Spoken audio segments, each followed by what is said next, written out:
మీ business ఏదైనా మీ ఊర్లో promotion చేయాలంటే అది సుమన్ టీవీతోనే సాధ్యం. ఇప్పుడే సంప్రదించండి. Hi hello welcome to Suman TV. నేను మీ పవన్ని.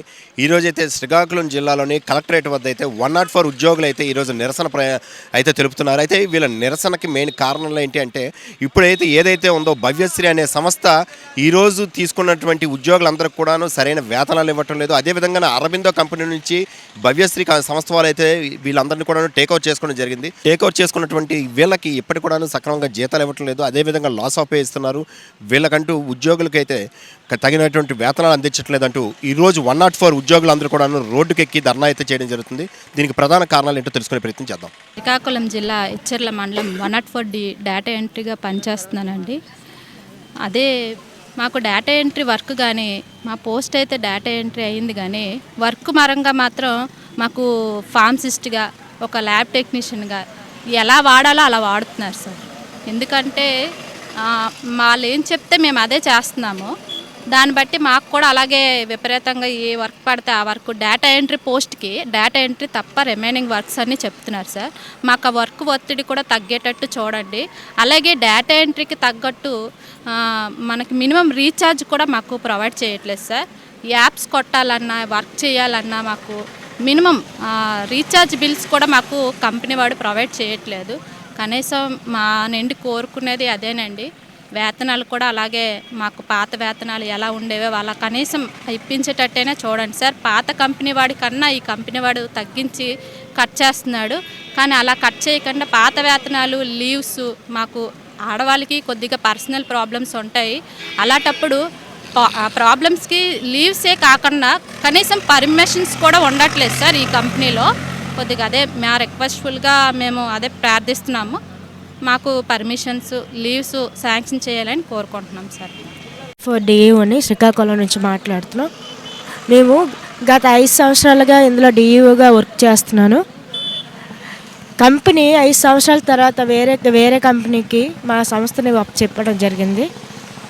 ఈ సంస్థ కంపెనీ ఏదైనా ఒక సంస్థ నుండి వేరే సంస్థకి వెళ్ళేటప్పుడు వేతనం అనేది పెరగాలండి, కానీ మాకు తగ్గించుకుంటూ వచ్చారు. ఒక సీఏలు పెట్టినా మాకు 500 రూపాయలు కట్ చేయడం జరుగుతుంది. ఇలా ఇప్పుడుండే ఖర్చులకి, ఇప్పుడుండే మాకు ఇచ్చే జీతాలకి మా జీవనోపాధి జీవించడం కష్టంగా జరుగుతుంది. మా పిల్లలకి మేము పోషించడం కూడా ఇబ్బందిగా ఉంటుంది. ఈ జీతాల మీద మా జీవితం ఎలాగండి మేము కొనసాగించగలుగుతున్నాం. ప్రభుత్వం కంపెనీకి ఎంత ఇస్తుంది, మాకు ఎంత అని చెప్పి మా దగ్గరికి వచ్చేసరికి మాకు దానికి తగ్గ వేతనాలు అయితే మాకు పడడం లేదండి. బడ్జెట్ పరంగా కానీ ఏ పరంగా కానీ మాకు సహకరిస్తూ వెళ్తూ ప్రభుత్వం బాగానే మాకు అన్ని విధాలుగా సహకరిస్తుంది. కానీ ఇచ్చినటువంటి సంస్థలని బడ్జెట్లను చెల్లించి అన్ని చేసినా కూడా సంస్థలు వచ్చి ఉద్యోగుల పట్ల, వేతనాల పట్ల, లీవుల పట్ల చాలా ఇబ్బందికరంగా ఈ వచ్చినటువంటి కార్పొరేట్ సంస్థలకు అప్పచెప్పి వాళ్ళు వేధిస్తున్నారు. ఆడపిల్లల మాటకేమి, ఇప్పుడు లీవుల పరంగా ఎవరో చనిపోతేనేమి, ఏదో అత్యవసరం ప్రకారం 1 రోజు 2 రోజులు లీవులు పెట్టినా కూడా శాలరీలు కట్ చేయడం జరుగుతుంది. ఒక సంస్థలో పనిచేసి మినిమం మంత్లో ఒక లీవ్ కూడా పెట్టుకోకుండా శాలరీ కట్ చేస్తే ఎందుకు ఇందులో మేము ఇన్ని సంవత్సరాలుగా పనిచేయాలి? గవర్నమెంట్ పరంగా ఇంత సహకరిస్తూ ఇంత నిబద్ధతతో 104 అయితేమి 108 అయితేమి నడిపించినప్పుడు బడ్జెట్ ఇచ్చి ఈ సంస్థలు ఎందుకు ఇలా మాకు వేధిస్తున్నాయి? అవి కూడాను మాకు సంస్థలకు మేము అనుకూలంగా వెళ్ళి మేము పనిచేస్తాం, అవి కూడా మాకు అనుకూలంగా సహకరించేస్తే మేము కూడా ఉద్యోగుల పట్ల ఉదయం లేచి ఇంత నిబద్ధతతో టైం ప్రకారం 9 to 4 చక్కగా పనిచేసుకొని వచ్చేటప్పుడు వాళ్ళు కూడా ఒక మంచి మనసుతో చేసినటువంటి వర్కర్లను కానీ అందరు కానీ వాళ్ళు చూసుకొని వెళ్ళాలి. కానీ కనీసం ఒక లీవులు అడిగినా కూడా ఇబ్బంది. వేతనాలు అనుకున్న టైంకి రావాలంటే మళ్ళీ మేము రిప్రజెంటేషన్ ఇచ్చినంత వేతనాలు, గవర్నమెంట్ నుండి రావాల్సిన ఫండ్ ఎలాగైనా వస్తుంది. అది కానీ మీరు చూసుకోవాలి ఎంఓఈలో ఎలాగుంటుంది, ఏ పరంగా గవర్నమెంట్ నుండి ఇస్తారో బడ్జెట్ వస్తుంది. కానీ మాకు సక్రమ శాలరీస్ కానీ లీవ్స్ కానీ అన్ని విధాలుగా మేము వర్కర్స్ని చూసుకుంటామనే కదా వీళ్ళు ఎంఓఈలు కుదుకొని వస్తారు.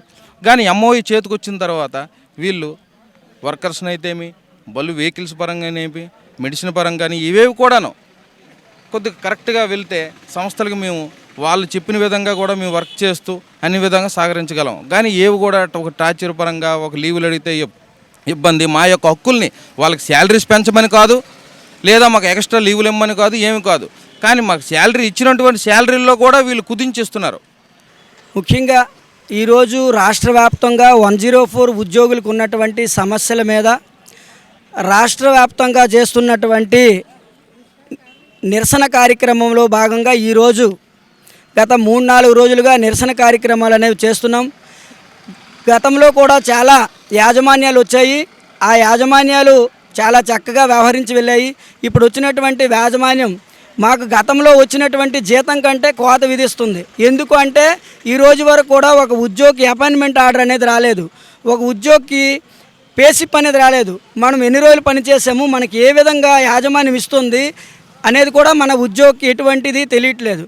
మెయిన్ ఏంటంటే ఉద్యోగి అనే వాళ్ళకి గతంలో ఉన్నటువంటి యాజమాన్యము ప్రతి నెల 1-2 CL ఉండేవి. ఈ కంపెనీ వచ్చిన తర్వాత RFTని ఎటువంటిగా పాటించకుండా మేము రాసిందే రాజ్యాంగం, మేము చెప్పిందే మీరు వినాలి అనే విధంగా ప్రతి ఒక్క ఉద్యోగి కూడా ఒక్క సెలవు కూడా ఇవ్వట్లేదు.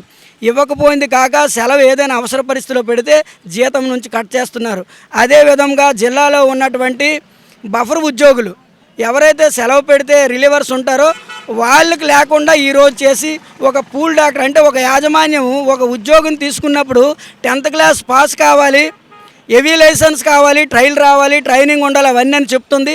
ఈరోజు యాజమాన్యము ఎటువంటి అర్హత లేనటువంటి వాళ్ళకి ఈరోజు ఎవరో సెలవు పెడితే తక్షణమే వాళ్ళని ఎక్కించేస్తుంది. ఆ రోజు ఎక్కడికి వెళ్ళిపోయింది ఈ రూల్స్. కనుక ప్రభుత్వం అనేది చాలా చక్కనైనటువంటి కార్యక్రమం నడుపుతున్నప్పుడు కూడా ఈరోజు యాజమాన్యం చేస్తున్నటువంటి చిన్న లోపాలు, ఉద్యోగికి వయసు పెరుగుతుంది, సర్వీస్ పెరుగుతుంది, జీతం తగ్గుతుంది. ఎందుకు తగ్గుతుంది అంటే అది మా రూల్ అంటున్నారు. కాబట్టి దయచేసి ప్రభుత్వం తక్షణమే 104 ఉద్యోగులపైన సమస్యల్ని పరిష్కరించే దిశగా వెళ్ళాలని మనస్ఫూర్తిగా కోరుకుంటున్నాము. శ్రీకాకుళం జిల్లా 104లో మేము డేటా ఎంట్రీ ఆపరేటర్గా పనిచేస్తున్నామండి. అయితే పేరుకే డేటా ఎంట్రీ ఆపరేటర్లు కానీ ఈ యాజమాన్యాలు ఏవొచ్చినా సరే మాతో ఫార్మసిస్ట్ డ్యూటీలు కానీ ల్యాబ్ టెక్నీషియన్ డ్యూటీలు కానీ ఇలాంటివన్నీ పెట్టి మా మీద కక్షపూరితంగా ప్రవర్తిస్తున్నారు. అదేవిధంగా ఏదైతే కార్మిక చట్టాల ప్రకారం మనకి CLs అనేవి ఏవైతే ఒక ఇయర్లో 15 ఇవ్వాలి, కానీ ఈ కంపెనీ యాజమాన్యం వచ్చి మనకు కనీసం ఒక్క CL కూడా ఇవ్వకపో దౌర్భాగ్య స్థితిలో మనం ఉన్నాము. కనుక వెంటనే ప్రభుత్వం దీనిపైన కూడా చర్యలు తీసుకోవాలి. ఎందుకంటే ప్రభుత్వం ఉన్నది ఇలాంటి అనైతిక కార్యక్రమాలు చేసిన వారికి తక్షణమే నిర్మూలించకపోతే ప్రభుత్వానికి కూడా చెడ్డ పేరు వచ్చే పరిస్థితి ఉంది.